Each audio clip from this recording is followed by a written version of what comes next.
My future mother-in-law wanted to walk my groom down the aisle. That's not how it goes.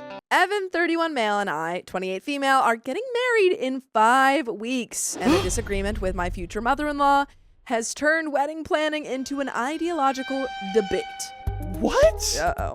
She is a lifelong feminist and a single mother who raised Evan entirely on her own.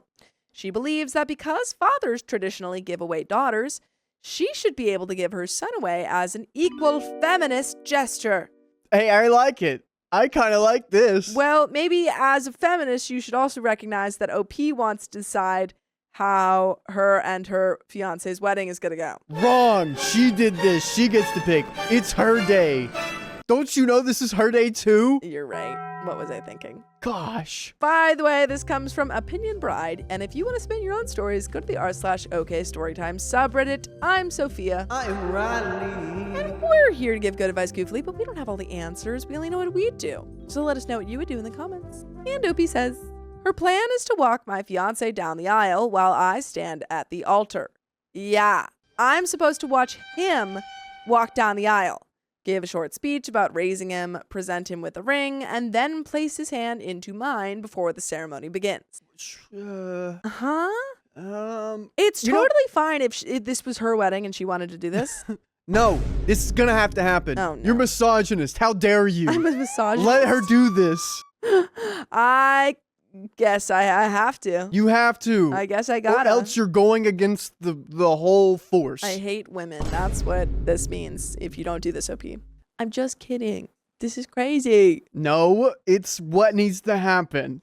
Break that glass ceiling. I understand the argument intellectually. In fact, one of the main reasons that I fell in love with Evan is for his ability to never diminish me, to listen to my opinion, and to treat me as an intellectual equal. But I always assumed that I would walk down the aisle to him. I've always seen this as a romantic thing and a given.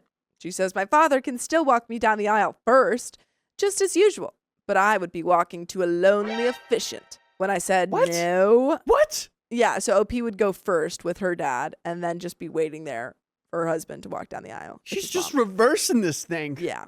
Honestly, why doesn't she just go first? You know?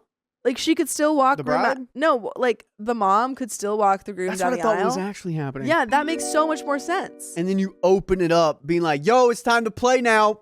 Here we go. Yeah. Set the scene. That would be lovely. But I now, feel like that's totally more reasonable. But so she now wants the bride to wait? Yeah, at the altar. Girlfriend. When I said no, she accused me of being not a feminist and then anti-feminist. My fiance understands both sides. Dude, you need to support your girls. This is not supporting your girls. Yeah, he literally said, I support both of you very intelligent women. No. Oh no. He's trapped in feminist Sophia, no. circle. No, he needs to not be a mama's boy. This is what it is. He's just trying to be too much of a feminist. He can't decide. He's 6'3", by the way. Dude, blue eyes. This is a make or break. This is honestly the best test he could have, or you could have, OP. Is he going to support you in this decision about your guys' wedding?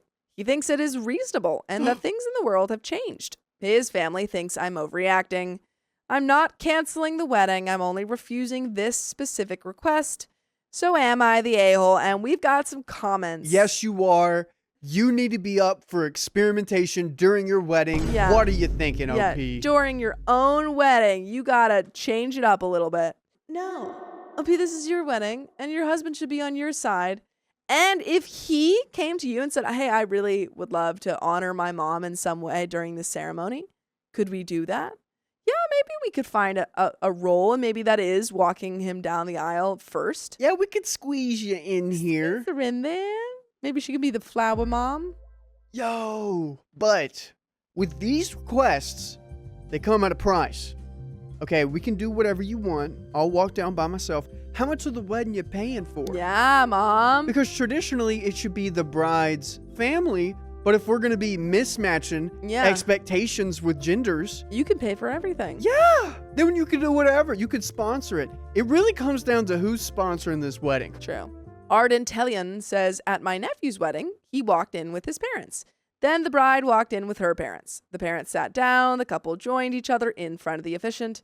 The best man and maid of honor had the rings. This worked fine. No one made weird speeches, and it was the couple's decision to do it this way. And that is the point. It would be totally cool, fine, and dandy if it were OP and her husband's decision, but it's not. Yep. It is the mom's. Yep. Mom, if you're with someone, break up with them, or, I don't know, get divorced, then get remarried, and do it the way you want. You can do whatever you want. What do they call the marriages that, like, they reconform after a number of years? I don't know. What is that called? Like when you vow renewal? Yeah.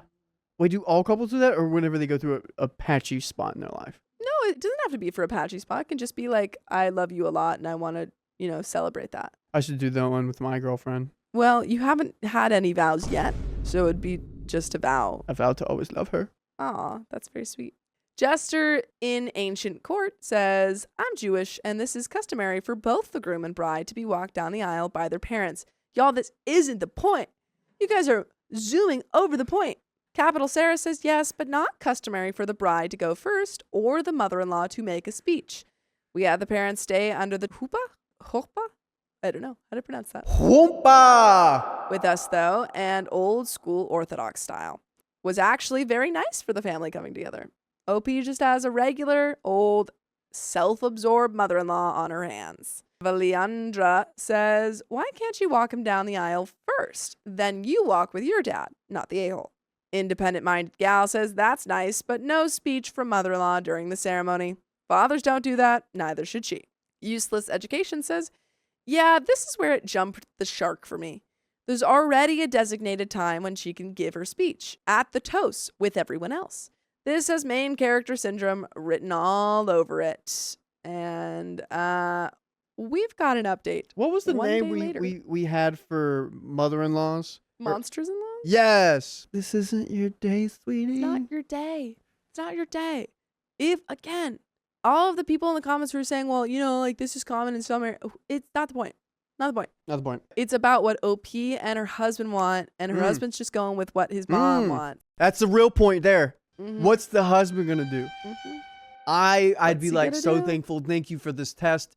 Husband, what will you do? Will you support me or will you support my mother? This will your mother? determine our fate forever. Forever and ever. Right? Mm-hmm. Oh, don't you wish you had a test? You should probably have a test like this. I don't think I'm going to test my partner. Yeah, I mean, like, this We isn't... learned that OP that's didn't never test good. her. Exactly. It has to come up naturally. But wouldn't you like a natural test? Just to be sure? I am sure. I know, but like double for certain. Sure. Double for certain. Right now you're certain, but imagine being double for certain. Well, we'll see when it gets there. But would you like it or not? I don't know. Would You you could- like it? Yeah, Okay, well, there you go. That's your answer. that's my answer. I want to know your answer. And I want to know what happens in this update. Oh, Sophia, One day later. double confirmed or no? Who's to say? She's gonna get one. This is your own flyer. You could have just said no. yes. Hi, everyone. I wanted to come back and respond after taking some time to read the comments and really think things through. I shared the post with Evan, and he was amazed at all the responses. First, this is actually happening to me, or I should say us. This is not hypothetical or exaggerated, and it's honestly nothing I ever imagined would be happening while planning a wedding. I've been pretty flabbergasted by her asks, even though I understand where they're coming from emotionally. For some added context, my future mother-in-law is a very successful doctor and has contributed a significant amount of money towards the wedding. And there it is. There it is. She paid for a lot, so she wants to also control everything. There's no such thing as a free lunch, folks. Because of that, she feels strongly that she deserves a special moment during the ceremony. I think the strings attached has made this more complicated than it otherwise would be. Okay, strings Yeah. attached. Let's Yeah. do the first option that we thought of. She sets the setting. Yeah. What? Hear me out. Okay. Like you said earlier, because usually the whole thing is like ladies first, but now in this moment it's men 1st, man first. Yeah. Man and mother walk down the aisle together. Perfect. Lovely. And then you set the scene, you make it happen, you set the tone, mother, Zilla. Mm-hmm. And then from there, OP can do what she would like because this is also her day. Yeah. It's that or nothing. I think that's a good compromise. She gets to walk her son down the aisle, but she does it first. Yes. Mm-hmm. But you could even arrange it in a way like you say, like, oh, mom, mom-in-law, I really wanted to show my appreciation for everything you're doing for the wedding. So I'd love if like you came out first to really shine. Oh my gosh, it's perfect because I feel like people don't respond really well. Like, you cannot do this. Yeah. And rather you're like, you can do this. I would love for you to do that. Yeah, like really, really phrase it in a way. Holy This is genius. Oh my gosh. She'll never see it coming. Hire us as mediators, You're guys. so good. Please write it in a style of a Reddit story and we'll come and we'll fix it for you. Yeah, any problem you have, we're on the case. Yes, easily. Throughout all of this, I've made a conscious effort to stay calm and collected. I pride myself on being empathetic and understanding while still being firm in my own boundaries. I explained to Evan that I have always imagined walking down the aisle and seeing his first reaction to me. The look on his face and the emotion in that moment. I think a lot of women can relate to that. He immediately understood and validated that feeling. He also shared something important with me, which is that he has never really been in a position to disagree with his mother on something this meaningful, especially given how much he is contributing. That helped me see that this wasn't just awkward for me, but genuinely difficult for him as well. He agreed that a speech was not something we wanted and was fine at the reception, Lord help me. So we decided to approach this as a unit instead of leaving him to navigate it alone. Don't let it be the middleman. No. I have been the middleman before between my mother and my other partner. It's not a fun time in my life. My ex, not my other partner. My ex. I do not have another partner, Angie. Me and my 3 partners. Thanks to some helpful advice given in the comments. Together, we explained that a speech was not what we wanted during the ceremony and that a ring wouldn't work in the long run, since he will already be wearing his wedding ring and doesn't expect to wear additional rings after the wedding. Instead, we suggested a watch that he could wear for the ceremony and enjoy after. Evan loved this idea. He had one in mind he wanted. He also proposed that they make a day of it together beforehand, just the 2 of them, to choose the watch and spend time together. That part felt meaningful without overlapping into the ceremony itself. The compromise we landed on is that she can walk him down the aisle, they can share a kiss, and then she can be seated in the first row. Instead of asking, "Who gives this woman?" the officiant will ask, "Who lovingly raised this woman and this man?" And both of our parents will stand and answer, which she agreed is fair.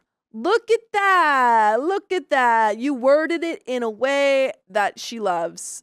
You made her feel like she's a part of something, and that's great. And since she's probably been writing so much feminine literature, she really appreciates the way words are arranged. And you did that correctly. Congratulations. Oh my, dude, she's gonna love you forever. She's like, this is a woman who stands up. Yeah. For what she wants. And all of this woman's probably been writing about is like all these things that were like unfair. She just wanted to test you. Yeah. That's at the end of the day. Oh my gosh. She was testing yours. She's a doctor. Mother-in-law doctor. Yes. Mother and doctor. Mother? What? I don't understand what that revelation was. Well, the mother-in-law was a doctor. Oh, like the mother was a doctor. And she used her doctorate degree against you to test you. Yes. It was a doctor test.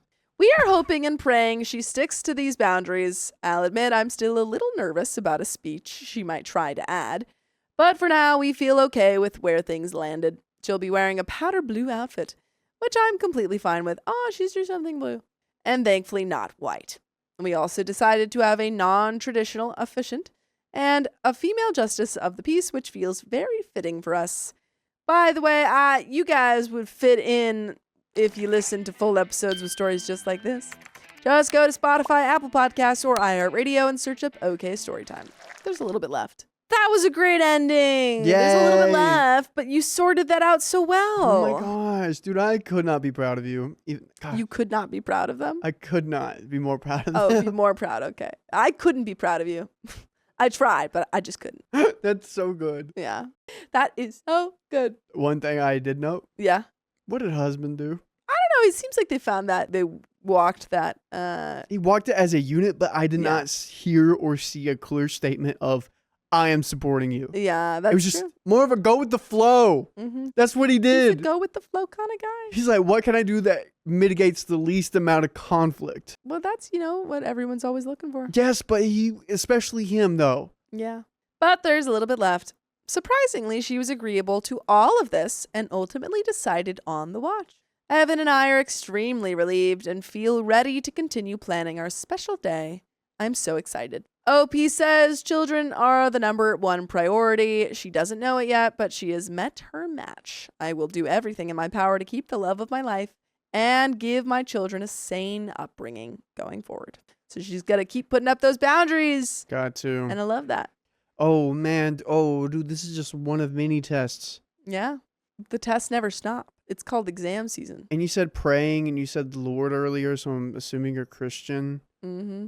Oh, man, I'm just thinking of like, if you go to a church, XYZ happens whenever you have a kid. It's like a baby inauguration or whatever. I don't know. I forget. Yeah, It's been so long since that happened to me. Yeah. But she might fight. She's probably going to fight you on everything you decide to do as a parent. But it seems like so far you've done a good job at kind of sidestepping. So let's just keep sidestepping. So OP A+.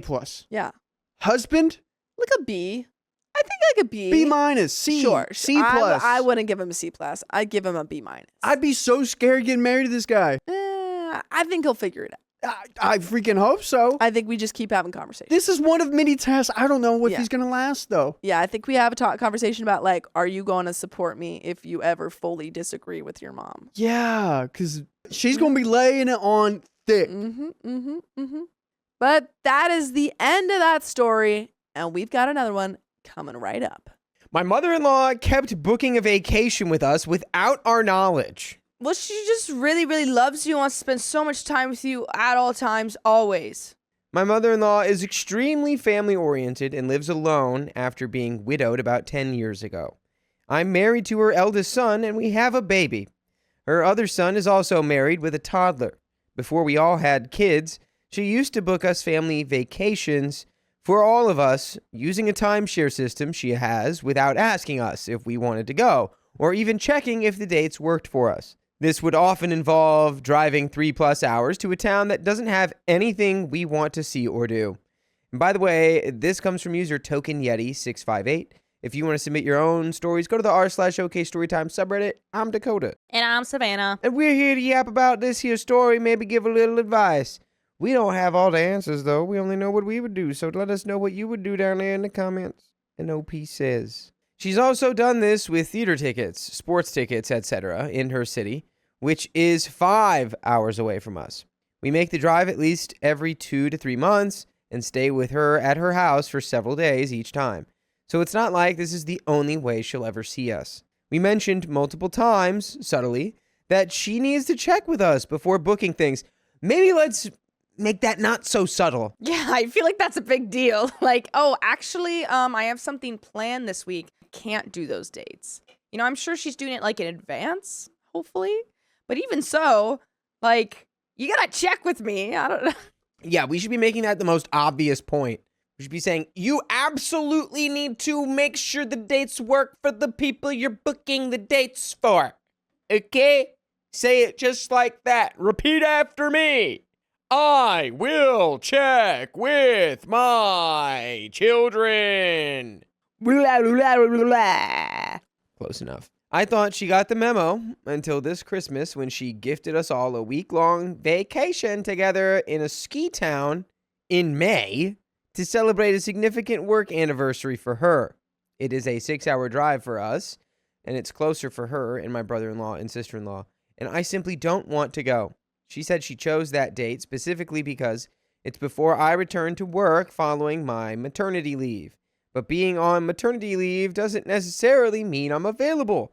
And it definitely doesn't mean I want to incur the expense of food and gas, etc. on this gift. If she had asked us before booking it and presented it as something she wanted to do to celebrate this milestone for her and her career, I would have sucked it up since I understand family time is very important to her. And she doesn't have a spouse to celebrate this work anniversary with. However, I find the way she went about it infantilizing and ultimately kind of manipulative. My brother-in-law and sister-in-law are also not thrilled. Neither of them are even certain they can get the time off, but my husband and brother-in-law seem determined to try to make it work without acknowledging the way she did it is not okay. I told my husband we can either have a talk with her to tell her in no uncertain terms that she needs to stop spending money and making reservations without checking with us first, or I will not be going on this vacation, and neither will her exclusively breastfed grandchild. Am I overreacting here? And we do have some comments. But Savannah, What? what is your thoughts? Uh, What are your thoughts? Maybe you have more than one. I have just one. And I think that Grandma just doesn't know. You just gotta tell her. Or I guess she's not Grandma, she's mother-in-law. Mother-in-law, you just gotta tell her. You can't be subtle about it. People don't, especially like older people, don't get subtleties. You have to like directly explain. Just be like, hey, listen, I know that you are trying to do a nice thing for everyone. You want everyone to be there for you and all this stuff.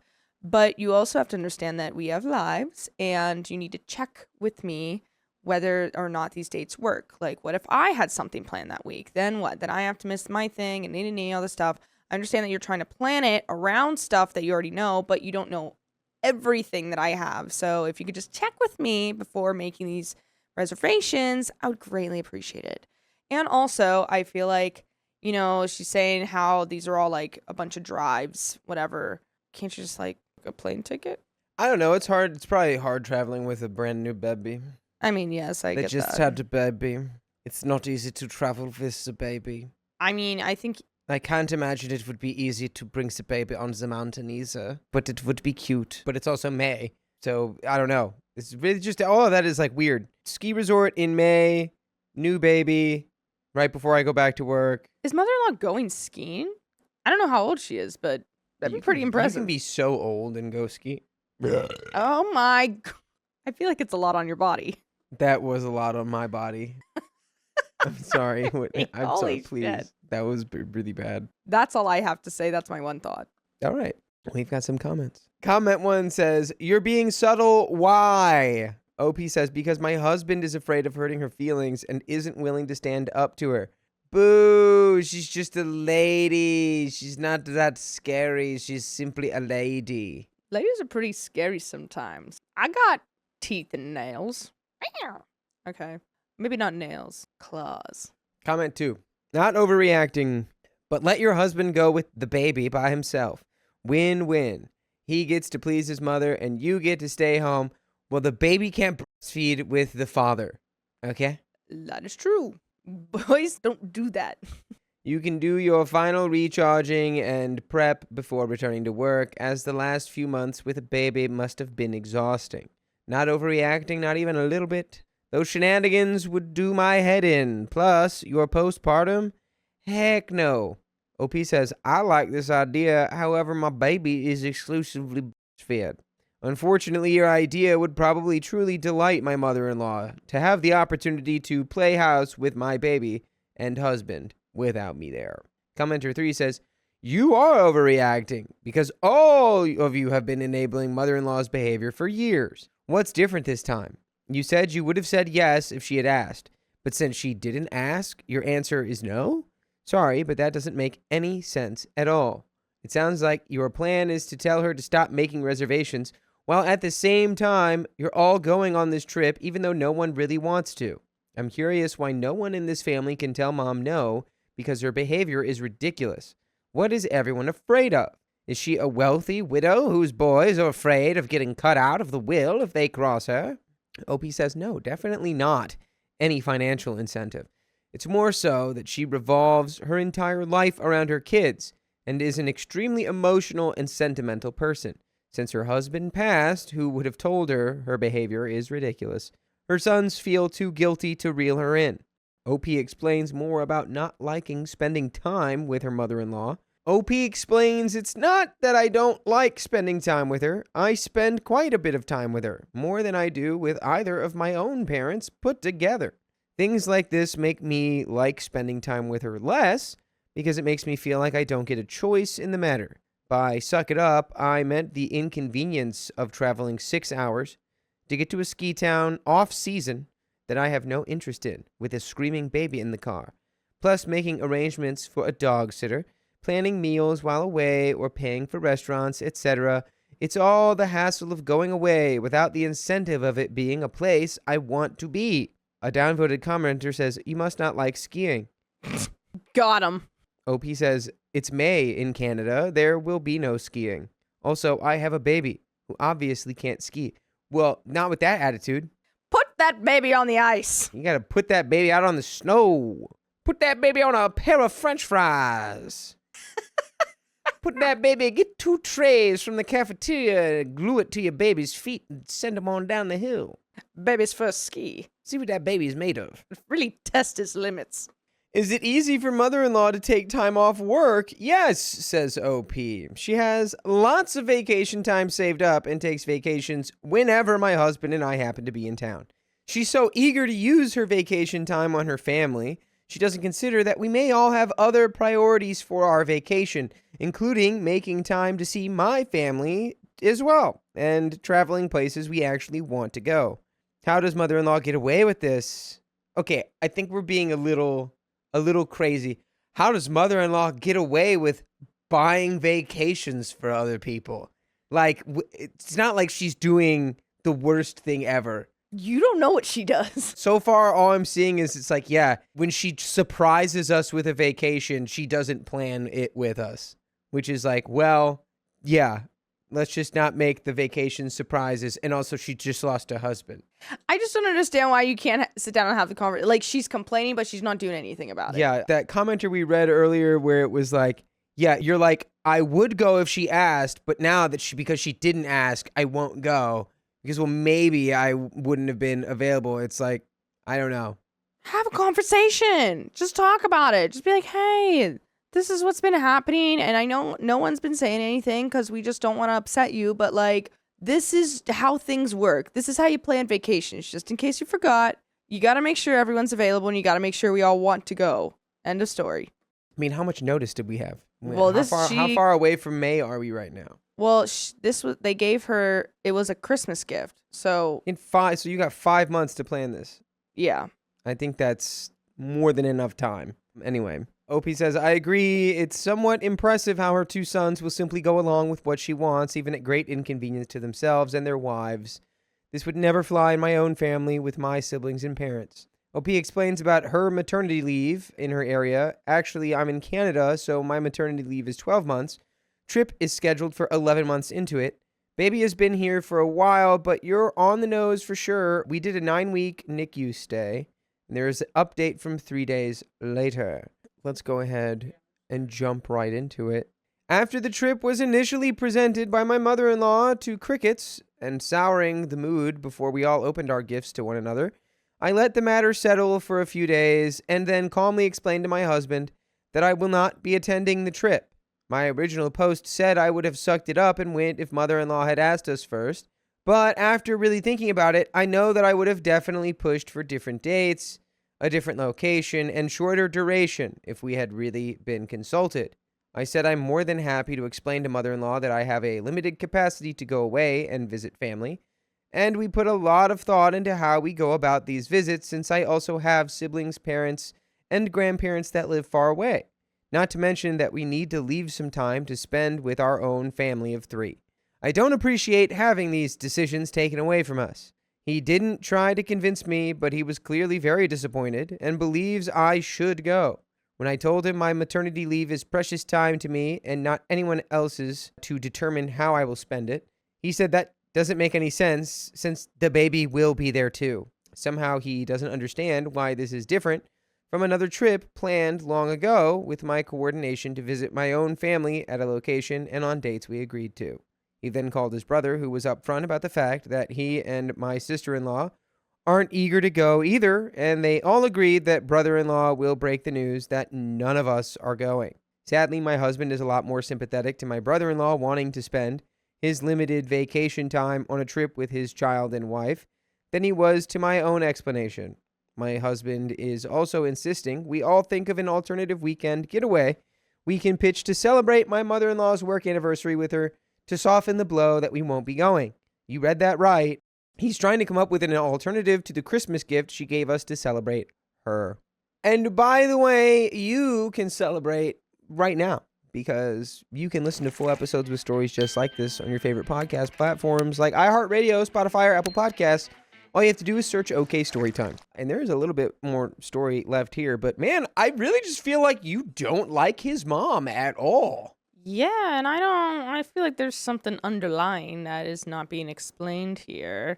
But it does seem like OP's just like, yeah, I just really don't want to go. I have no intention of going. And she always does this. And, you know, she never thinks about this. She only thinks about that and all this stuff. And it's like, have a conversation with her. And she's still avoiding the conversation, OP. Yeah. You're still saying, like, I'm not going to tell her. You guys have to tell her. And it's like, you're the one coming up with all of this. I know everyone's kind of agreeing, but you're the one taking the initiative. I think you need to just, like, be like, hey, suck it up and be like, listen, this is what we're thinking. You know, sorry, but, you know, it's just we've all been talking and these things just aren't working out. But we're willing to, like, do it in a different way on a different date, you know? Like, it's not going to, like, break her heart to where she's like, oh, my gosh, oh, no, I'm in cardiac arrest or something. Like, I feel like it would just be, like, you know, she'd be like, oh, like, yeah, she'd be disappointed. But giving her an alternative, be like, okay, yeah, if you guys couldn't do it, that's fine. We'll do something else. You know, I don't know. I just feel like they're making it such a big deal, but then no one's saying anything. It's like, just tell her. Like, Yeah. she doesn't know. She thinks that all of you want to go. Nobody's telling her, no, we don't like this. So she obviously thinks, oh, well, no one's saying they don't want to go, so I'm just going to keep doing it. And now, after years of doing this, all of a sudden, you know, it's going to be like, yeah, we never wanted to do this. That's going to break her heart. So you waited too long. Yeah, I mean, I think if you've got months and months away from this, you can probably get a refund on most of it. Oh, and for it's sure, like- yeah. I mean, yeah, going to a ski slope off season is not necessarily the most fun thing ever, but it can be really nice. It just depends. Like, there's a lot of places in Colorado that once it's off season and it's like the spring and summer months, they open up as, like, you know, big, like, hiking trail spots and, like, you know, mountain biking spots, and just, you know, the lifts will still run, but it's like, they're just scenic. Like, it could be nice. I don't see it as, like, this whole, like, I mean, sure, it's a 6-hour drive. That could be stressful, but, like, I don't know. I've seen a lot of babies sleeping in cars. Babies sleep in cars a lot, from what I also see. sleep in cars. Yeah, see? So does Keon. Keon immediately will fall asleep in a car, like a little baby boy. But if you guys are just open to changing it, be like, we want to celebrate you. We want to also just do something we all want to do. Yeah. I mean, like, it's as easy as that. You don't have to be like, we hate all these things that you've done for us and you never talk to us about it. And it's like, thoughtful. She's like, she even scheduled it like at the end of your maternity leave, because she's like, you know, you spend all the time with the baby and then you can do this thing which is a little older, you get a little more practice, but you're feeling like, oh, it's too close to when I'm going back to work, so maybe we push that up a little bit. Like, I don't know, but yeah, you guys can figure it out. it's just literally communication. Just tell her. Like, she doesn't know, so she's going to keep doing it. And if you keep subtly telling her, she's still not going to get it. You just have to be upfront and just be like, listen, we can't keep doing this, but we will do this if we all are involved in the planning. And maybe she's also feeling like, well, I always plan things, you know, blah, blah, blah. Like, you don't know because you're not communicating. So literally just communicate. Yeah. I think the weird feeling I have, I just don't know how to, it's like, we haven't really heard any other really like problematic behavior from the mother-in-law other than it's like, yeah, my husband's mother-in-law is annoying. She wants to spend time with her children and is a grieving widow. Like, I'm annoyed that my husband is catering to her. It's like, I don't even know if that's really what's going on, you know? Like, that's what you do sometimes. Maybe OP's kind of like jealous that, you know, like she can get everyone together or something, or that, you know, everyone drops what they're doing for her or for mother-in-law, you know? And so maybe she's just Yeah. like, oh, I don't understand, you know, meh, meh, meh. I don't know. Yeah, I don't know. It feels strange a little bit. There's got to be more. Anyway, let's finish the story. I know commenters are correct that I have a husband problem, but there's only so much I can do.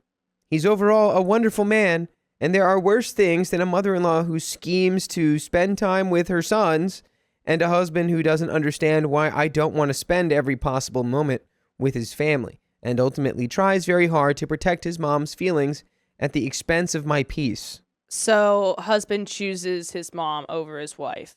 That's why she's angry. Got it. Don't you only see her like 3 or 4 times a year? Yeah. Yeah. That's what they said. Yeah. So how is that in any way possible? I don't know. Yeah, I don't know. Maybe like he hangs up on phone calls being like, oh, sorry, my mom's calling. Gotta go. I don't know. I'm sure this isn't the last headache I'll have with them. And there are some more comments here. Comment 1 says, your marriage, your choice to continue with this. No real room to complain. if you don't push back at your husband being still on the tit. What is happening? I don't think it's the husband's fault at all. I think what we get here, sometimes we read stories and then it's like people who have like toxic family members or something, or maybe who have cut off their own, you know, just like project that it's like, oh, well, it's like, yeah, or like, oh, what a mama's boy. It's like, I don't think so. I don't think she gave them a you know, whatever. This vacation thing is annoying. She doesn't check in for us for the dates when she buys vacations for us. That's insane, first of all, to be complaining that your in-laws buying you vacations and you're just complaining about that is kind of whack energy. Whether you like the vacations or not, she's buying them for y'all.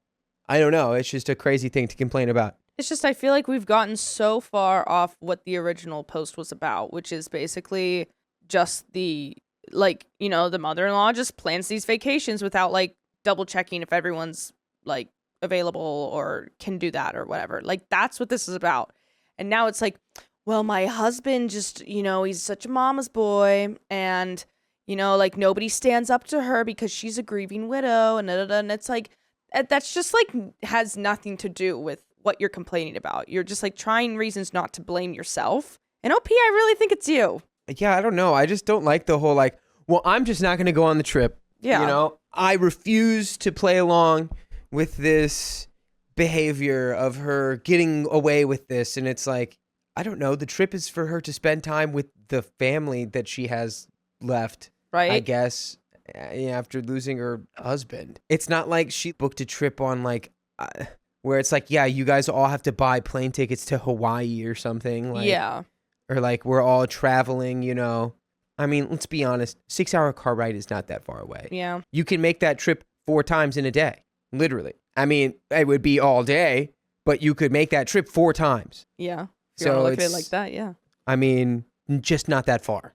But also, I could understand, like, traveling with, like, infants and That is toddlers true. and whatever. Like, that is a whole nother thing. And I have no frame of reference for that. But it doesn't feel like the mother-in-law is doing that much wrong. Yeah. I don't know. Honestly, I think it's just communication. And Nobody's yeah. communicating, and everyone's just like talking behind each other's backs and whatever, blah, blah, blah. And the mother-in-law has no idea that nobody like this.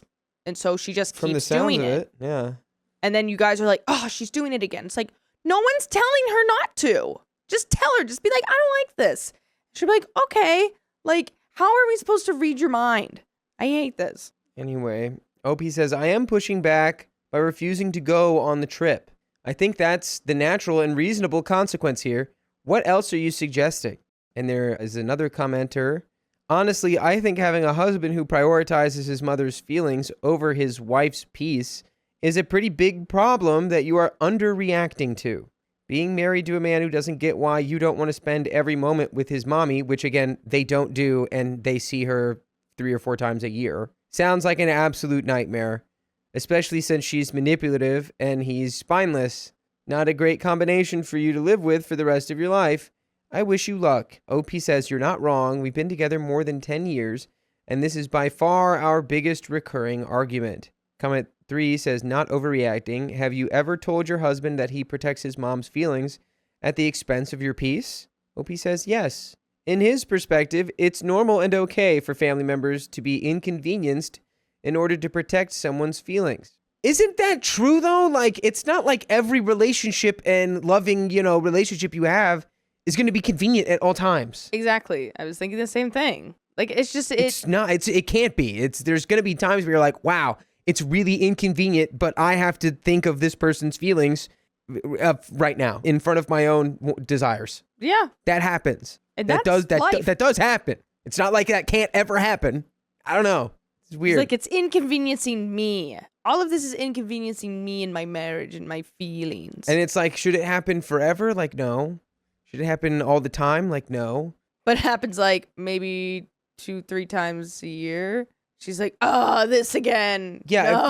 if this was like she's buying a vacation and then she's like, it's a week away, and if you don't go, I'm throwing myself off of a bridge. Like, yeah. Okay, now we're in serious, like, dude, this is insane waters that we're swimming in, and this needs to change. You can't be like emotionally traumatizing us because we don't want to go on a vacation we have a week's notice to prepare for. That's not what's happening. Yeah, no, I feel like she's being accommodating. She's just not asking for dates, which she should. You know, you think that that's like common sense and whatnot, but maybe she's just like, well, you know, I tried to work around everyone's schedules and this seemed like it would work for everyone. You know, I took in mind your maternity leave and I took in mind, you know, like this person's schedule, whatever, blah, blah, blah. And so we're going on these dates, you know, like it's not like she's just blatantly just being like, here's the dates and we're going. I don't care about anything. Everyone has to drop what they're doing and go. It just doesn't seem like it's that big of a deal. It really doesn't. Anyway, OP on her mother-in-law wanting to celebrate her work anniversary with the family instead of her employment. OP says this is exactly it. She feels unacknowledged at work and wants to celebrate this milestone. Weird, but nothing wrong with celebrating it as long as you aren't forcing other people to participate. There's not even a place to acknowledge that if you can't understand why she'd want to be like, yay, my life's going good. Let me celebrate with my sons. Seems like a normal request and a normal thing that people want to do, especially since, you know, her husband has passed. She very much wants to be in her family's lives. That makes sense. So why are you making it such a big deal? She just wants to spend time with her family, you know, because she realized now that life is short and and now she's like, I really want to spend time with my family. Sorry. Anyway, fourth commenter says, so your husband is the eldest son, yet his brother is the one that has to make the phone call to mom. Yeah, your husband needs to grow a spine already. OP says since he's the eldest, he took on the caretaker role for his mother, while the younger brother is still her baby. OP clarifies the maternity leave and her baby's current age. If the math is confusing you, long story short, but we also had 2 months medical leave after the baby was born, extremely premature, so baby will actually be 14 plus months at the end of my 12-month maternity leave. What happens when OP talks with her husband about her feelings and thoughts? OP says he gets defensive and disagrees and tells me I'm being selfish for not wanting to go when his mom is all by herself and wants to celebrate this career milestone with her family. He tells me my family can also be annoying, of course, every family can be, and reminds me they won't be around forever and we want our child to have a relationship with grandparents, etc., etc., etc. And that is the end of that story. Yeah, he makes every valid point that you could agree make. with husband. Yeah, I agree with him. I think you're being petty. I agree. I don't know. There's something in your own family that is probably made you this way, but I didn't see anything in what you wrote about your mother-in-law's behavior that would warrant this, I don't know, like, I'm making my stand now. If you would have just emphasized more like, yeah, I'm going to have a whole baby. I don't know if I'm going to be able or down to do this. I don't know if I'm going to be down to drive 6 hours with my baby in the car to go to this place. I don't know. I have no idea. But it wasn't really that. It was more like, how dare she? Yeah. How dare she do this? This selfish woman who was hoarding her sons to herself. God forbid she wants to, I don't know, celebrate an accomplishment in her life with the only family she has left. Literally, God forbid. Yeah. Well, if God doesn't, I will, because I'm not going. I'm not on your train, bro. I'm not on it. I'm not either. OP, I think you're just very petty and just, you know, if you don't want to do it, then say something. That's all. Say something. Stop hiding behind your husband. You know, you don't want to be the bad guy and I'm on maternity leave, blah, blah. I don't feel bad for you, OP. I don't. So I think that you need to stand up to your mother-in-law because hiding behind everyone isn't helping and isn't doing anything. And subtly mentioning it isn't working either. Yeah. So just say what you mean. Needs to be explicitly mentioned. Yeah. And, you know, you should be like, hey, don't know if this time's going to work out. We do want to celebrate you, though, with you. Let's find a place maybe that's more in the middle for everyone so we don't have to drive so much. Maybe we'll find a place, you know. It makes sense when you say you've done this only subtly, that she's going to keep doing it. Because it's like, if you plan a surprise trip for someone, you're not going to tell them what it is. Because it's a surprise. It's a gift. So you need to make it very clear. Stop surprising us with this. We need the dates. And it's okay. We can pretend like we're surprised. Okay? But work with us. It just comes down to clear communication. And there is none. Yeah. And that is the end of that story. We've got another one coming right up. Bow. Here it comes. Pachow. My mother-in-law decorated my house without my permission, so I did the same. Yes, I decorated it like a stinky little hovel. So my fiancé, 30 male, and I, 28 female, recently bought our first home together. We're super excited, and while it's nothing huge or fancy, it's ours, and we've been having a blast picking out furniture and decor that reflects our personalities. The issue? His mother. No! By the way, this comes from Go The Rose, and if you want to submit your own stories, go to the r/okstorytime subreddit. I'm Savannah. I'm Dakota. And we are here to give some good advice goofily. But our little brains don't have all the answers. We want to know what you and your big brains would do in this situation. So tell us in the comments. As Opie says, now I don't want to be that person who immediately beefs with their mother-in-law. But y'all, she acts like she bought the house. The day we got the keys, she showed up with a measuring tape and a Pinterest board. Funny. She kept saying things like, well, this wall would be perfect for a farmhouse sign. So specific. Oh, yes. This wall is the farmer wall, for sure. For Yes. certain. Yes, the farm can go here, and I don't know, maybe Yes. the farm animals can go to the side, We'll do a farm over here, and we'll do under the sea over here. and maybe on a the other cottage in wall. the back, Yes. Mm. cottage core, And then this is volcano. This is the volcano wall. and I'll bring you some curtains I have in storage. They're beige. Everyone loves beige. Everyone. For the record, I do not love beige. I told her nicely that I had a style in mind. Think boho meets a little goth. Ew. A boho meets Ew. a little goth. Like bohemian. Like but a little dark goth bohemian. person? It's like bohemian, but like instead of like the earthy tones, it's more like darker tones. I don't know. Not my style, but Dirthy. dirty. She looked like I told her I was opening a portal to heck in the living room. Here's where it gets wild. The next day, she broke into the house. Not like smashing windows, but she used the spare key my fiance gave her for emergencies.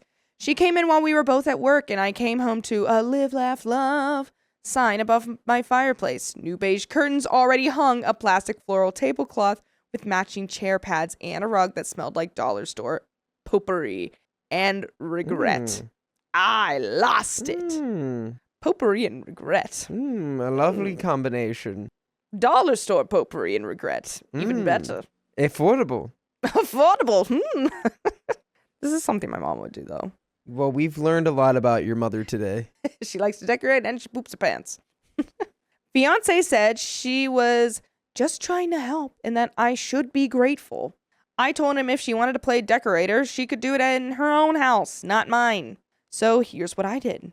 I packed up everything she brought and took a trip to the thrift store. I found the ugliest stuff I could find. A velvet clown painting, mismatched leopard print throw pillows, a green lava lamp from 1993, and a coffee table that looks like it came out of a medieval dungeon.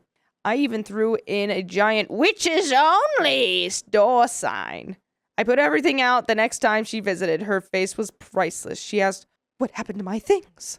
I said, "Oh, I thought we were doing surprise decorating visits. I just got inspired." She stormed out and has been calling me disrespectful ever since. My fiance thinks I was being extreme, but he finally admitted she crossed a line. I told him the key is getting changed, and he agreed. So, am I the a-hole for replacing my mother-in-law's decorations with thrifted monstrosities to make a point? And there are some comments. Yeah, I think you're being a little a-hole-y. I mean, some of that stuff didn't even sound like... I mean, I would like the green lava lamp from 1993, please. Right? I also thought, I was like, okay, the lava lamp, cool. I would And think that's kind of cool. And a coffee table that looks like it's a medieval dungeon? How cool would that be? What How is it cool like? would that be? Like, does it have like, I would think it has spikes on it or something. Like a chain. It's just got a guy on top of it going... So I hate that coffee table she got. There's a guy getting tormented on top of it. He just doesn't shut up. Wait. I gotta do it in here. Yeah. So good. It does sound exactly like it. I don't know. You just spent money just to like prove a point of being like, oh, look. And then what are you going to do? You're just going to like throw that stuff away after? I don't know. Like, it's not super egregious, but like, why didn't you just actually do it how you wanted it feels like it? an escalation instead of like figuring out how to get the solution of like, all right, we just want her to stop Yeah, it's like if and then I things just to do, be okay. if I just go to the extreme and do exactly what she did, but like really obviously not in agreement with anything anyone wants, I think the problem will be solved. So I think you are a little petty a-hole. But Not enough she also to- shouldn't just be able yeah. to walk into your apartment whenever she wants. That's crazy. Yeah, that's also just not cool. But that's also on you guys. You know how many people besides me and Keon have keys to our apartment? None. No one else can walk in. There you go. And there you have it, folks. Solved it. There are some comments. Comment number 1, not the a-hole. Play stupid games, win stupid prizes. She crossed a major boundary and broke your trust by using an emergency key to enter your home without permission to decorate. She does not deserve an emergency key again. Your reaction was petty, not extreme. Agreed. Extreme would have been calling the police to report her for breaking into your home, or getting even by decorating her home with your thrift store finds. Your fiance should appreciate that redecorating your own home was the most extreme thing you did. Comment number 2, if your husband doesn't back you 100% on the decoration of your mutual home, then you have a husband problem, more than a mother-in-law problem. Why he didn't read his mother the Riot Act immediately is a big red flag. What is the Riot Act? I'm on it. Let me see. Because you know what? It's Riot just crazy. No one's reading their parent the Riot Act. If you didn't read your parents the Riot Act, what are you doing? The Riot Act was passed in Great Britain to curb public disorder. Officials read a proclamation, and if the crowd does not disperse within an hour, they were guilty of a felony and could be forcefully dispersed. Yeah, okay. Huh? So they're just trying to say, like, tell your mom to get out of there. If you don't disperse within an hour, we're going to call the police. We're going to be the police. Hey, Riot Act. That is the case. I don't think you did anything wrong. I think you're just petty, but, you know, you have a reason to be. She came into your home, and that's not It seems cool. entertaining, and I think that lava lamp was cooler than you're giving it credit for. I have a lava lamp, and it's great. It's yellow. Sunflowery. It's really cool. I turn it on sometimes. You can't be, like, mystified when it's, like, your partner isn't super enthused about you going out of your way to annoy his mom, which in turn will probably make her even more annoying than she already is. And then have to hear her complain about you to him. Right. It's not a mystery why he'd be like, ugh, Yeah. I'm not a fan of that. You put him in a really weird position. Comment number 3 is downvoted. I mean, she was just trying to help a young couple save some money and do something nice for you. I wouldn't have taken it so personally. I also wouldn't retaliate with ugly, cheaper decor. You are not wrong for wanting an opinion on how to decorate your home. You have a right to feel disappointed she wasn't hearing your wishes. But the response was immature. Agreed. I assume either of you can't use your words to explain to people how you feel or are afraid of confrontation. I would have to agree with that commenter. 100%.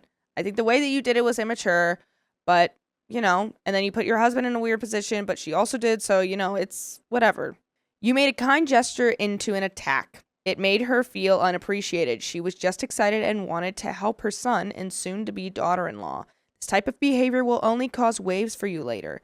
If you ever do need help, how you made her feel may dictate her future investments. That's also true. Yeah, because now you just left a bad taste in her mouth. When you could have just been like, hey, remember when I said I didn't want these? Thank you so much. I appreciate all the help, but we got this. Thanks. That could have been your response. Both parties have faults. Neither is correct. Both should apologize. You need to build on a new relationship founded on honesty and mutual respect for the sake of your husband and future family.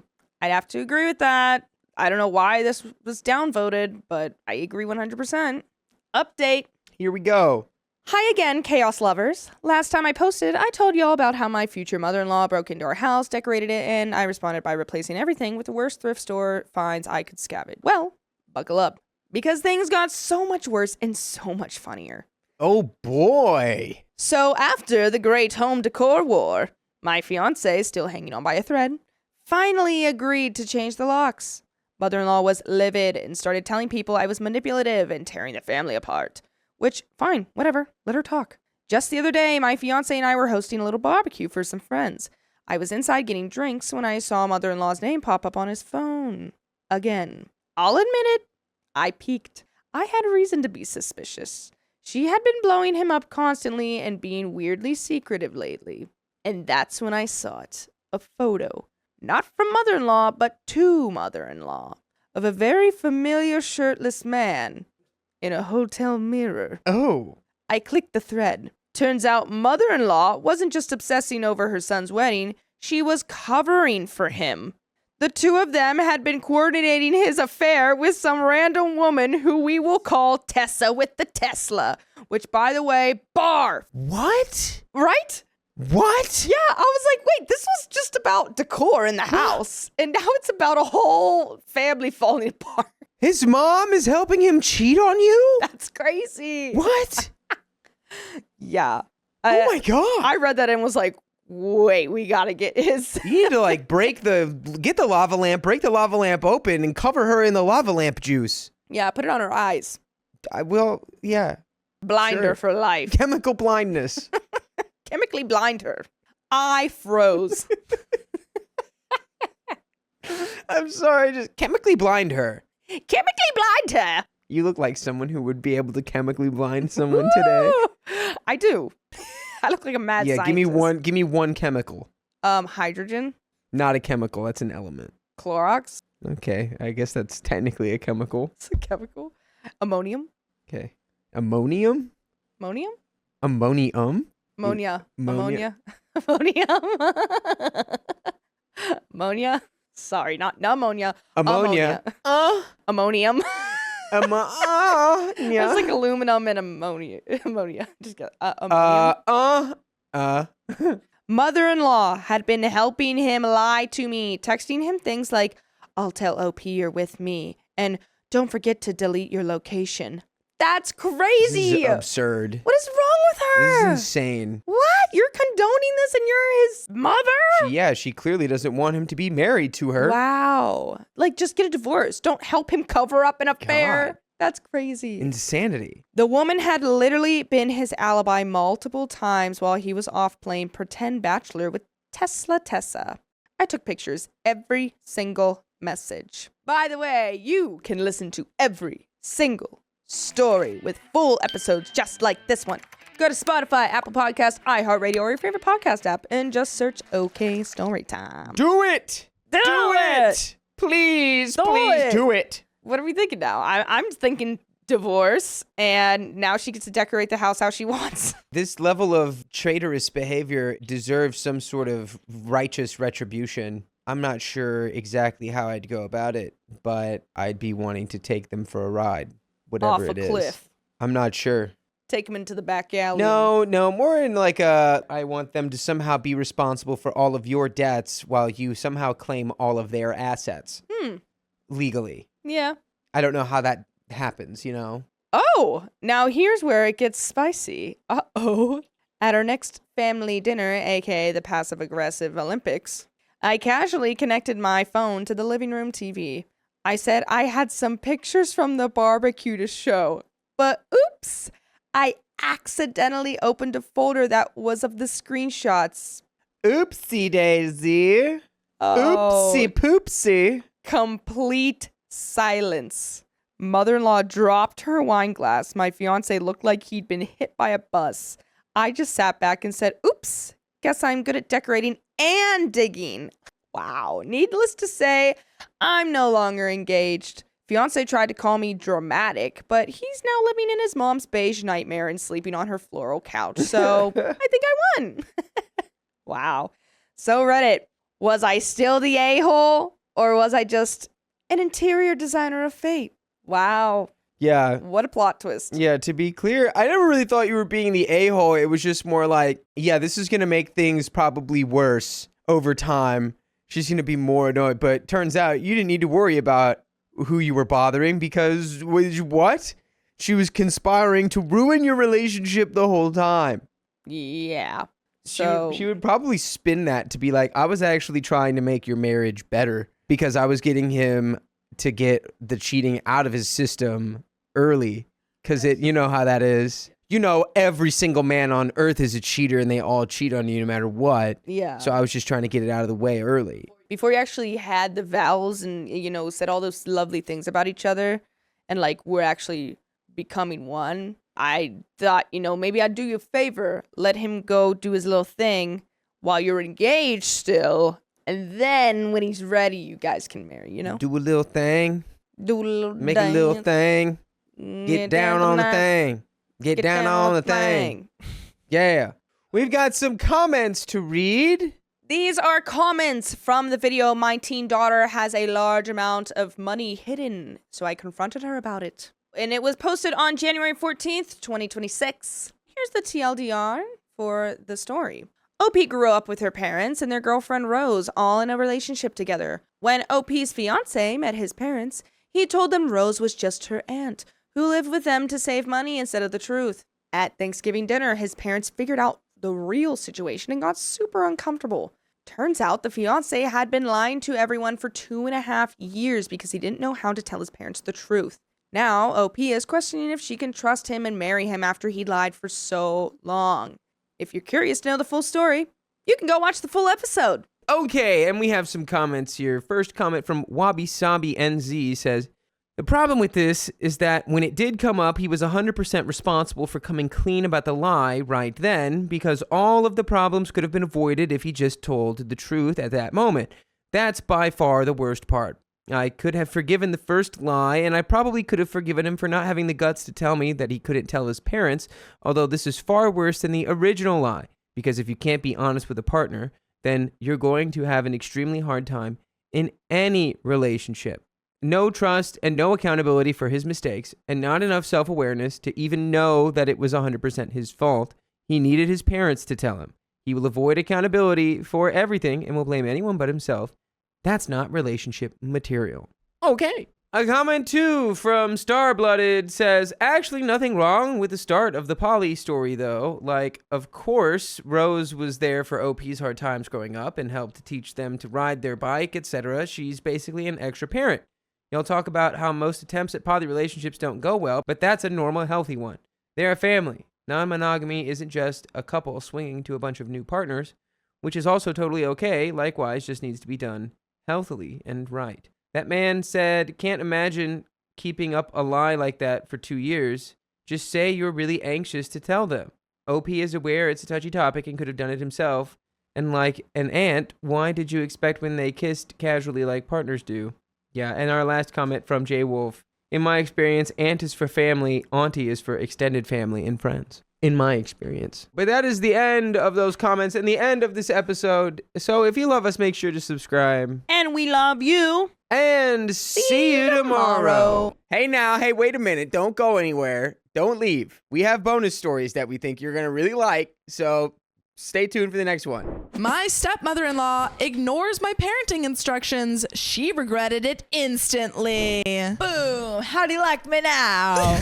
My husband is the only child from his parents' marriage. After his parents divorced, his dad remarried. His mom did not. When his dad had kids with his new wife, my husband was treated very poorly by this woman. By the way, this comes from KGirl08 on the OKstorytime subreddit. So her kids were angels and could do no wrong, and my husband was always the bad seed. When I dated my husband, I heard the stories and honestly just thought she really couldn't be that bad. Boy, was I wrong, because she had always looked down upon my husband and thought he was beneath her. That meant, as the woman who married him, I must be beneath her too. Things weren't too bad until we started having kids. And then her entitlement began, and so did her comments. She constantly commented on how bad we were as parents and how we didn't dress or feed our kids properly. She was very hard on me that I was unable to breastfeed my kids. I tried, but just couldn't produce enough milk. Told me that I was so terrible that my kids were raised on formula and how something must be wrong with me if I couldn't produce enough milk and my kids were going to suffer because of it. I would literally never want to be around this person ever. Get him out of there. This woman would constantly talk about how well her children had turned out and how much of an excellent mother she was. They didn't turn out well at all, and she wasn't that great, and how we would be better parents if we just listened to her and did what she said. In fact, when our second child was born and we told her what his name was, she didn't like it. She proceeded to tell us that we picked an awful name and she would call him by his middle name. I put my foot down and told her that if we wanted to call him by his middle name, we would have named him that. I said his name is this, and that is what we will be calling him, and then dared her to say another word. Yes, this woman really exists. She is so bad that I only refer to her as the woman who was married to my father-in-law. Also, our first son is autism, and although we knew he was different, we didn't find out exactly about his condition until he was older. Because of this, when he got old enough to remove his clothes and diapers, he would. No matter where he was, he would always end up as a jaybird. As a baby and toddler, it wasn't too much of an issue when he would take off his shirts and pants, but it was a big deal when he would remove his diaper. Imagine chasing a 1-year-old around with a diaper and hoping he didn't make a mess before you could catch him. It was exhausting. I finally resorted to using duct tape. Yes, you heard that right. I started using duct tape. Now, That's before funny. you get upset, I didn't wrap the duct tape all the way around him. I would put the diaper on him, snug enough he couldn't push it down, but not too tight, and then tear off 2 small pieces of the duct tape and place each piece over each of the diaper closures. The duct tape would prevent my son from unfastening the diaper and getting out of it. Now you can imagine that the woman who was married to my father-in-law took offense to this. She would just go on and on about how horrific it was that I did that, and that it was bad enough to be considered child abuse, and how I was letting my white trash show. Now on to the story that happened 16 years ago when my son was a year old. He's now 17, and this is one of his favorite stories. The cast. Me, as me, of course. My husband will be hubby. My son will be son. Father-in-law will be father-in-law. And woman who is married to my father-in-law is, you guessed it, Karen. Hubby answered the phone one day, and I could tell that he was talking to his dad. After hubby hung up, he let me know that we had been invited/ordered to come over for a visit. Father-in-law had installed some brand new expensive carpet for Karen in their house, and she was wanting to show it off. I was looking to get out of the house, and we don't usually stay too long, so I figured it wouldn't be a big deal, and so we decided to go for a visit. So we grabbed the diaper bag, which contains the duct tape, some toys, a few snacks, and juice, and headed out. When we got to the house, we were instructed to wipe our shoes on the welcome mat and asked to remove them before entering the house if there was too much dirt that the welcome mat couldn't handle. We went inside, and I can see the very nice carpet that was installed. It wasn't exactly white, but it was very light, and I could tell it was very expensive, and mentally notated, jokingly, that if I had this carpet in my house, I wouldn't let people wear shoes either. We put our stuff down, take a seat, and put my son on the floor, who proceeded to feel the soft carpet, and Karen was smiling very smug because she could tell how much son was enjoying the softness of the carpet. She proceeded to inform us that no food or drinks were allowed in the living room, and that if son wanted his juice again, he would have to drink it in the kitchen. Again, this was a nice carpet, and I had no problem with this because I wouldn't want people eating/drinking on my carpet either if it was this expensive. Anyways, after being there about 20 minutes, I started feeling a headache coming on, and I didn't bring any Excedrin with me. Father-in-law offered me some aspirin, but that never helps when I get a headache. I told father-in-law that I could just run down to Walmart, which is less than a mile away, and I would get some Excedrin and we would be fine. Hubby was going to drive me, and so we started to pack up son. It was at this point, father-in-law and Karen encouraged us to leave him. They said we were just going down the road, wouldn't be gone long, and they didn't mind at all watching son while we were gone. Do you know where this is going? I have an idea, but I don't know. I don't know for sure. We relented, and I told Karen that son shouldn't be any problems because we had fed him before we came over. Juice is in the diaper bag along with the duct tape, but he had a dry diaper on, so he was happy and should be no trouble. She said she wasn't worried and that they would look after him. Now, on our way to Walmart, I asked hubby if he thought Karen would change son's diaper because she doesn't like him wearing diapers with duct tape on them. And hubby said she probably would. Okay.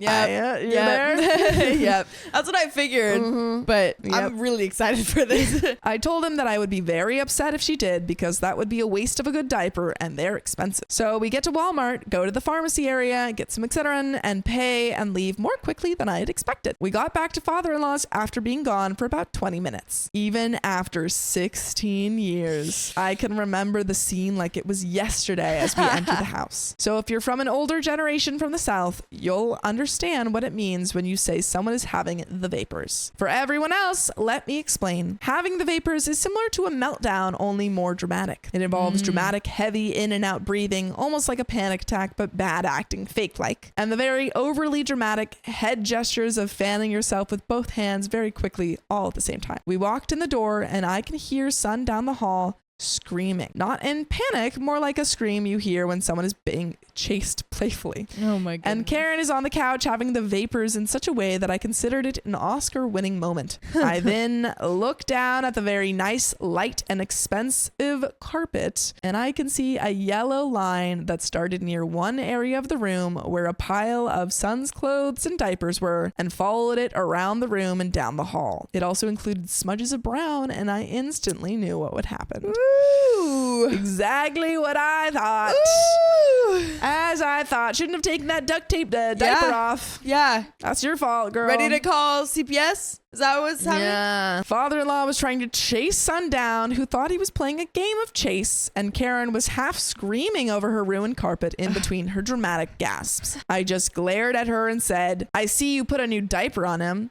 You knew the duct tape was in the diaper bag. Hubby, there was nothing wrong with the diaper he had on. Karen breathlessly, look at my carpet. It's ruined. He ruined my new carpet. Father-in-law to Karen, trying to calm things down. He didn't do it on purpose. He's a baby.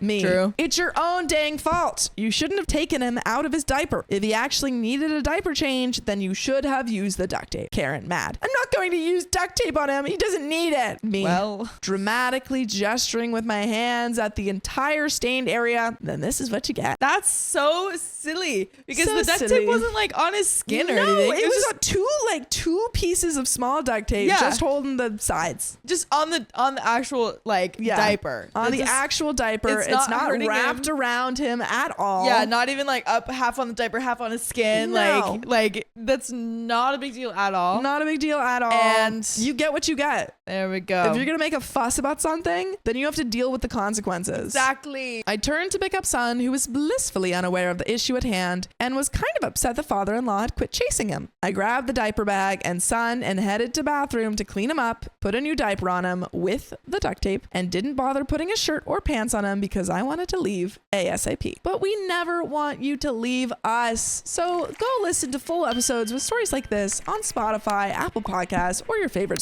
podcast app, and just search up OK Storytime. But there is a little bit left to the story. All right. By the time I was finished and entered the living room, Karen was half crying and half yelling. Hubby had picked up the previously discarded clothes and other items we had bought and was waiting by the door, and father-in-law was trying to clean the carpet before any stains set in. I headed straight to the door with son on hip and diaper bag over my shoulder and announced we would not be coming back. We made it to the car, put son into the car seat who was trying to get his diaper off, and started to drive home. Hubby couldn't stop smiling. He was so proud of son for just being him, and that Karen was dealt a dose of instant karma. I have to admit that I was proud of son too, and couldn't hide my smile any more than hubby could. What a happy Yep. ending. I love that.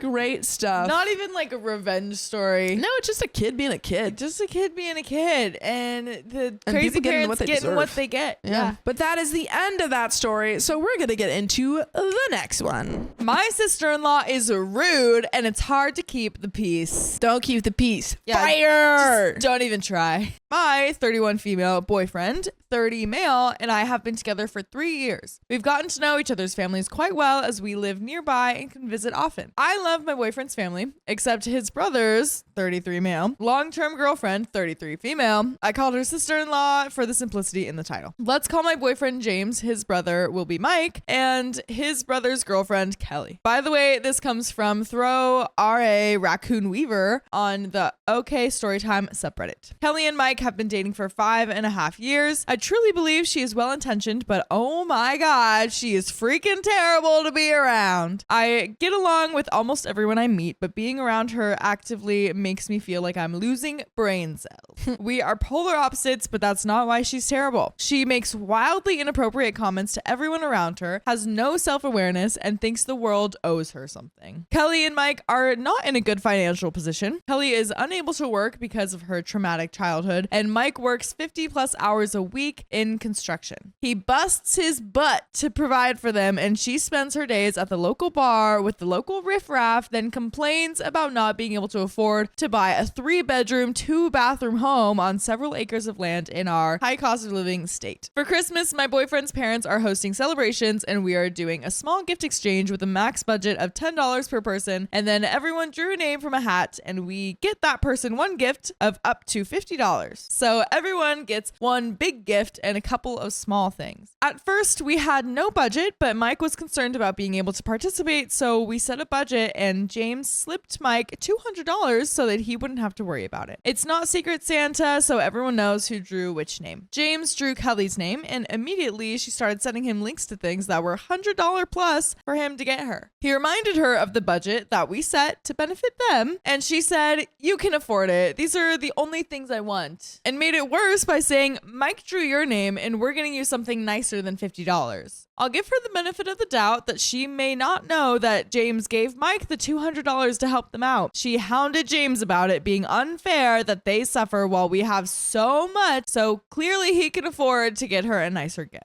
Both James and I are very comfortable, but we've both worked hard for everything that we have. She insulted him, called him greedy, told him that he's selfish and only cares about himself and the fancy life that he lives with me, and that Mike and her resent him for abandoning them. James is the kind of person who would give his last dollar away, the shoes off his feet in a snowstorm, and who acts tough but is actually just a big softie. A lot of people take advantage of that, and he caved. He got her the fancy over budget gift. No, but don't do that, James. Please. Boy, no. James and Mike's parents just kind of roll their eyes at her when she makes weird, inappropriate comments, and their mom has confided in me that she's happy at least James picked a normal one, and that she's glad that she doesn't have to take care of both her sons into adulthood. They are completely unaware of what's happening behind the scenes between Kelly and James. I'm not afraid of confrontation, but don't want to ruin Christmas by losing my crap at her. She's bound to say something or do something because she always does, and I really don't know if I can bite my tongue much longer. I am furious at her. I feel like I'm going to explode if she makes one offhanded comment or snide remark that I'm betting it'll only take 20 minutes for her to say something stupid. It's not about the gift. We don't care about the money. To me, this is icing on the cake of her already poor behavior. To James, it's just another thing that he wants to let slide because he loves his brother, and it makes Mike's life easier if Kelly is happy and not complaining. How can I navigate this and stop her from taking advantage of James in the future? Talking to her rationally is futile, and James did try that, and that's how we're here. There is an edit, but what do we think of those questions so far? I think you just have a conversation with James and you're like, hey, Yeah, gotta be serious. you gotta put some boundaries up because this is not okay behavior and you're allowed to say no. Yeah. And if she keeps pushing past them, maybe it's like we don't participate in these gift exchanges anymore or something. Yeah. Or like in the gift giving with her at least. Right. I don't know. It's nice that you're being very sensitive about like giving the money to James or to Mike, to like help him out a little bit. Yeah. So I don't think you need to be like, well, I give him money, you know what I mean?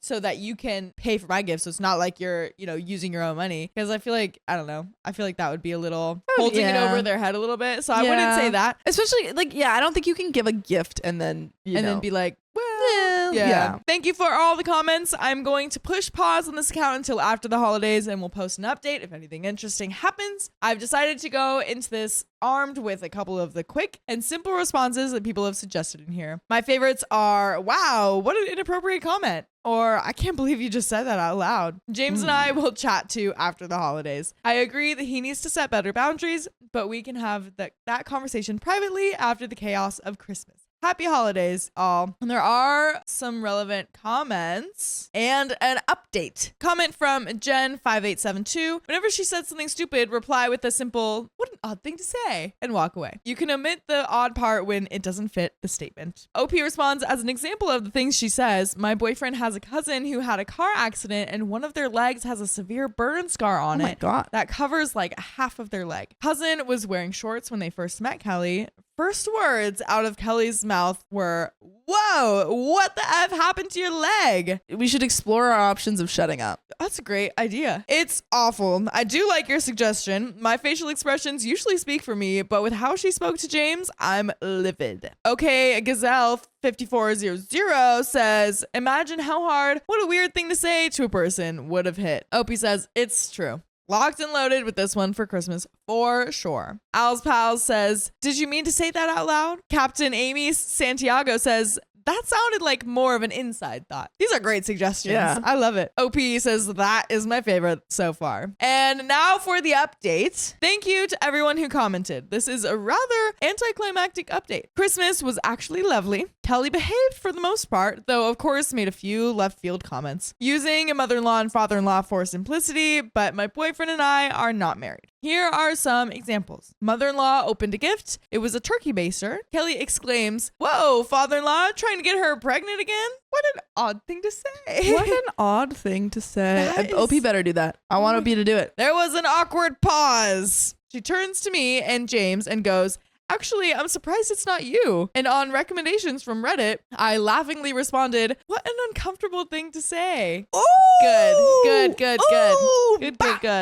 Surprised it's not Bow. I love you. that. Kelly went on about how she expected after we took a 2-week vacation that we would be sharing a pregnancy announcement. I responded, "Well, that's kind of weird." And by the way, what's never ever weird ever in the whole wide world is if you listen to more stories like this, just check out Spotify, Apple Podcasts, or your favorite podcast app and just search up Storytime. Do it. But there is a little bit more. But Let's jump into this because let's I want to just- hear OP. Me too. Because that was great. That was great. Yeah. I got James a gag gift that says some sexual innuendo on the butt of a pair of pants. Ooh. Kelly kept making comments about no one needs to know the details of your spicy sleep life. Girl, you just asked Yeah, like 2 seconds ago. I'll know what you want. Despite that the pants were a joke. This was repeated all night, but I just ignored it. Otherwise, we had a great time and a great family gathering. I wish I had something more exciting, but the answers I got helped me have a few responses in my arsenal to respond to her weird comments, and otherwise I ignored her. Thanks, Reddit. And there are a few more comments. Pied Goose says, no one needs to know the details of your spicy sleep life, but I'm going to loudly speculate about how much of it you had during a trip away. That's so inappropriate to suggest that, like, just because you went on vacation for 2 weeks, now you're going to be pregnant Yeah. because of all the crazy things like going on. Just keep your mouth shut. Just please. All the colors 8762 says, it sounds like you have a better outlook on the situation. That's good, at least. Those why did you say that and please explain your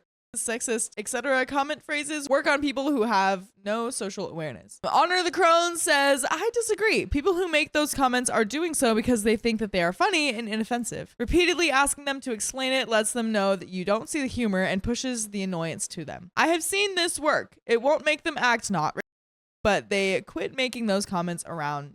And I don't think there were any racist like comments noted here, but I guess it does No, I apply. think it was just saying like that comment applies to reflect it. any of those Yeah. type of, yeah. Which I think that last comment has a good point, you know? Like, not that those comments aren't inappropriate, but like the reason that they're making it is just because they think they're funny, and having the response of being like, what do you mean by that? Yeah, and It just making really- them be like, oh, this person doesn't want to hear that. Or like, Yeah. oh, It you just know, makes it very awkward. calls them out a little bit. and yeah, It calls them out in like a as non-confrontational a way as possible. It lets them like take a moment to confront themselves and be like, oh, what did I mean? Yeah. But that is the end of the story. So yeah, I think that was handled very well. Congratulations, OP. What an odd person. What an odd egg. That's the end. So we'll see you in the next one. Boop, boop. My sister-in-law stole my wedding plans, so I ruined her first dance song. Nice. Sweet, sweet revenge. An eye for an eye. I, female 26, never really got along with my sister-in-law, Elise, 24. She always just rubbed me the wrong way. By the way, this comes from Burner Problems 52496 on the OK Storytime subreddit. So a little background. In December 2021, my husband Alex, 26, was planning on proposing to me on a Christmas lights walk that we had done for our first real date 2 years before. Cute. Such cute. I, not knowing, invited Elise and Nick, 26, Alex's best friend and Elise's boyfriend, since they had been talking about wanting to go. Elise and Nick arrived earlier than us and walked the entire thing before meeting up with us. The whole time, Elise would not stop complaining, putting me in a sour mood. They left with barely a goodbye, and Alex asked me if I wanted to go another lap around. I said no. Oh, no. She's ruined the plans. All his plans. And I looked out the window and cried the entire way home, wishing I had never invited Elise to join us. Nick then proposed to Elise on Christmas Day just a few weeks later. Alex then proposed to me in our living room in May, since he wanted to give his sister a few months of being engaged and having a spotlight before proposing to me. So here's the story. So after we were both engaged, Elise and I were talking about wedding plans, and I decided to try and put my dislike for her aside and try to like her as she was going to be my family. She asked about my preferred wedding date, planned wedding colors, what songs I was thinking of for our first dance, and so on. She said that she had no idea what she wanted to do. I told her that I had been thinking of doing an autumn wedding with a date that would be easy to remember. I knew I wanted to use burgundy, my favorite color, and roses, my favorite flower. I told her at the time that I had a few contenders for the first dance song. I wanted it to be from the 1950s. I told her my dream date was 9/22/22 and that I was thinking about going south to get married because most of my family lived further south and I would rather that they didn't have to drive the entire way. About 2 weeks later, she announced that she got a date and a venue. She was going to have her wedding at a local farm and it was going to be on 9/23/22. She said that she wanted to do the 22nd, but the venue was already booked for that day. I rolled my eyes but didn't say anything since I was still looking at venues and a date was easy to change. I helped Elise with designing save the dates and invites. Why? Yeah, what? Why? She stole your date. Let her fend for herself. Yeah, she can figure it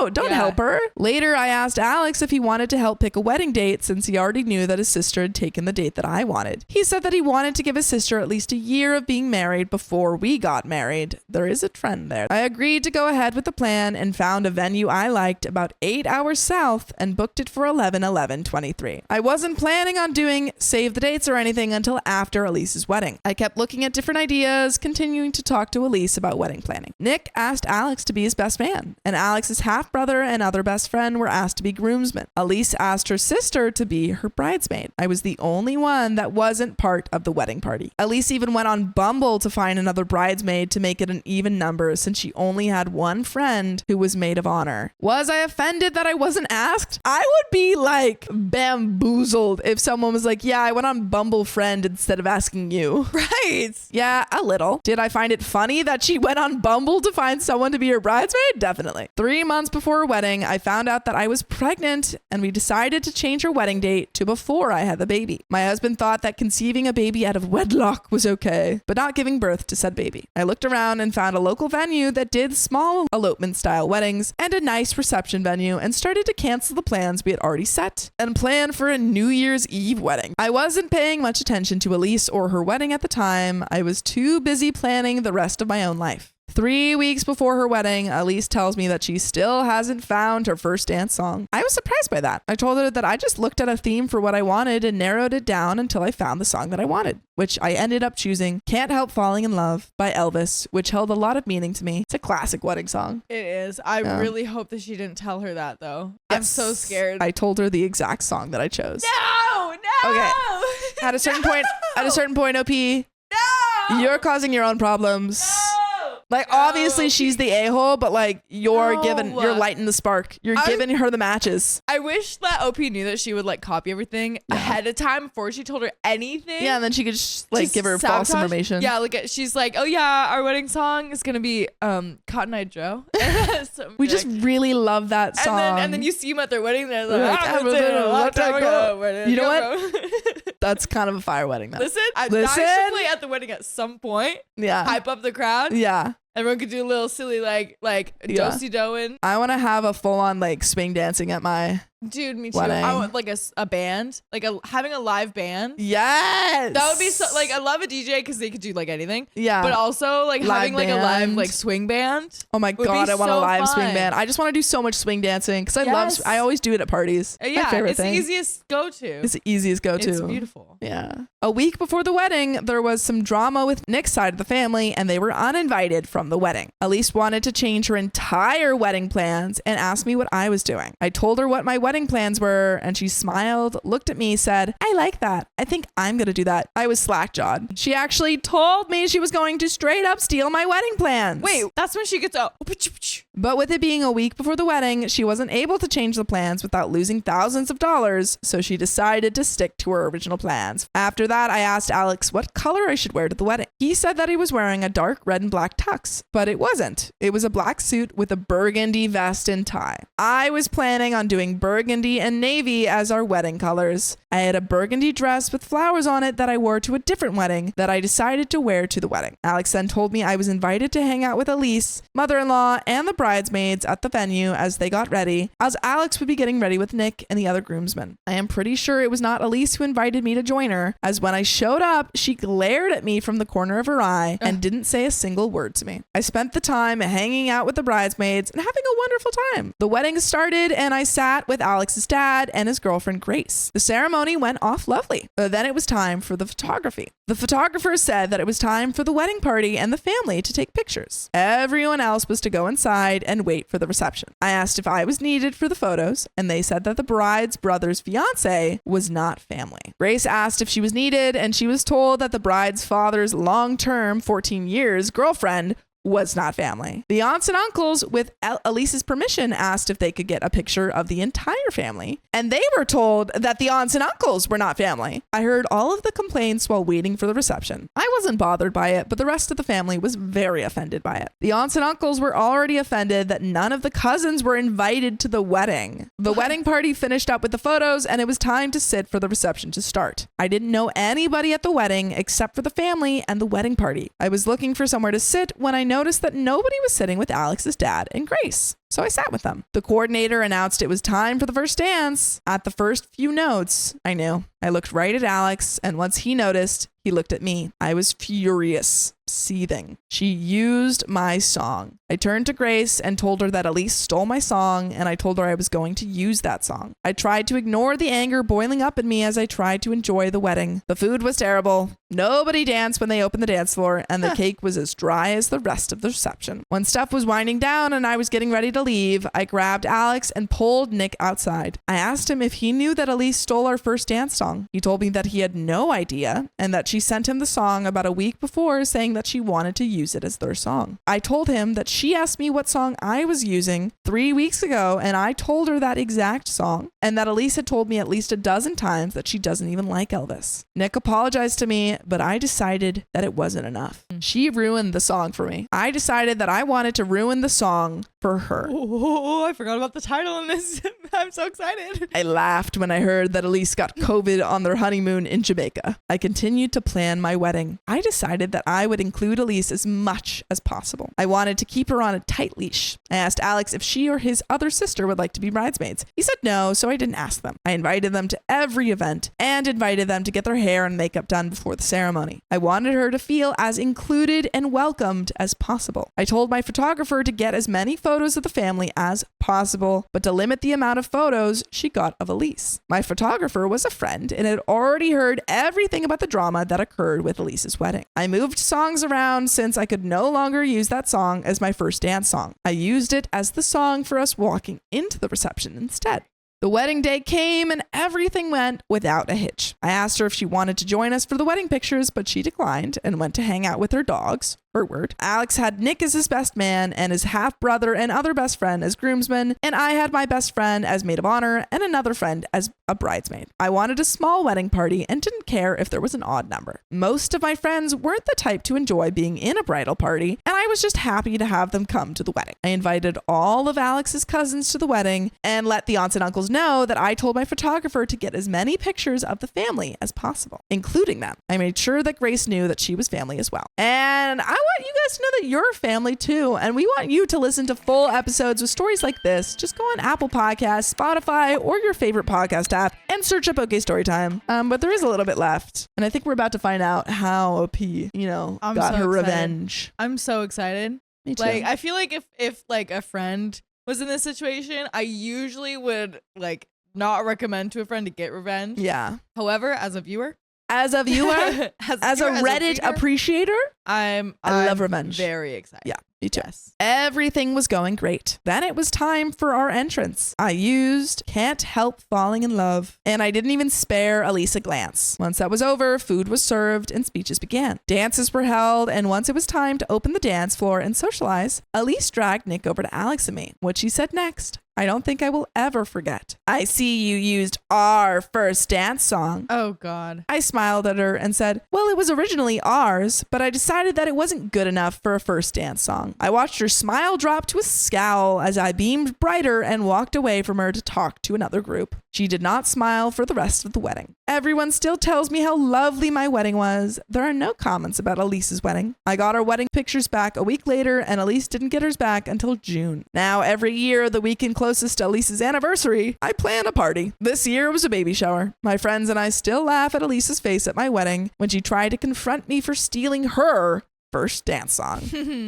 And that is the end of that story. Wow. Yeah. That's a honestly really nice way Yeah. to get revenge. I thought there was like more revenge. It was just Me her too. being like, nah, I didn't like it that much anymore. Yeah. But that is the end of that story and the end of this episode. Whoa. So if you love us, make sure to subscribe. We love you. And see you tomorrow.